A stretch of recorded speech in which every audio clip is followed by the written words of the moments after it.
Online തട്ടിപ്പുകൾ നാം പലത് കണ്ടിട്ടുമുണ്ട്, കേട്ടിട്ടുമുണ്ട് അല്ലേ? പക്ഷെ രാഷ്ട്രപതി ദ്രൗപദി മുർമു തട്ടിപ്പ് നടത്തുന്നു എന്ന് കേൾക്കുമ്പോൾ വിശ്വസിക്കാൻ പറ്റുന്നില്ല അല്ലേ? പക്ഷെ ആരും വിശ്വസിച്ചു പോകുന്ന തരത്തിലായിരുന്നു ജാർഖണ്ഡ് സ്വദേശി മന്തു സോണിയുടെ ഫേസ്ബുക്ക് അക്കൗണ്ടിൽ മെസ്സേജ് വന്നത്.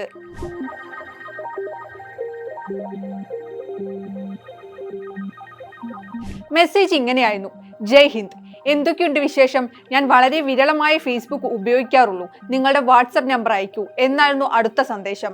ഇതോടെ മന്തു വാട്സപ്പ് നമ്പർ നൽകി. അല്പം കഴിഞ്ഞ് ഫേസ്ബുക്ക് മെസ്സഞ്ചറിൽ വീണ്ടും സന്ദേശം: നിങ്ങളുടെ നമ്പർ ഞങ്ങൾ സേവ് ചെയ്തിട്ടുണ്ട്. ഞങ്ങളുടെ വാട്സപ്പ് കോഡ് നിങ്ങൾക്ക് അയച്ചിട്ടുണ്ട്. ദയവായി ആ 6 അക്ക നമ്പർ ഞങ്ങൾക്ക് അയക്കൂ. തട്ടിപ്പ് മനസ്സിലായ മന്തു ഉടൻ തന്നെ എക്സിൽ ഇക്കാര്യം പങ്കുവച്ചു.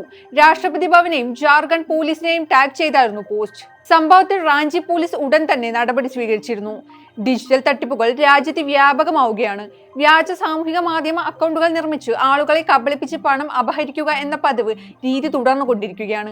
സെലിബ്രിറ്റികളുടെ ഉന്നത ഉദ്യോഗസ്ഥരുടെയും പേരുകൾ ഉപയോഗിച്ചും മറ്റും നടത്തുന്ന ഇത്തരം തട്ടിപ്പുകളിൽ കുടുങ്ങുന്നവർ നിരവധിയാണ്.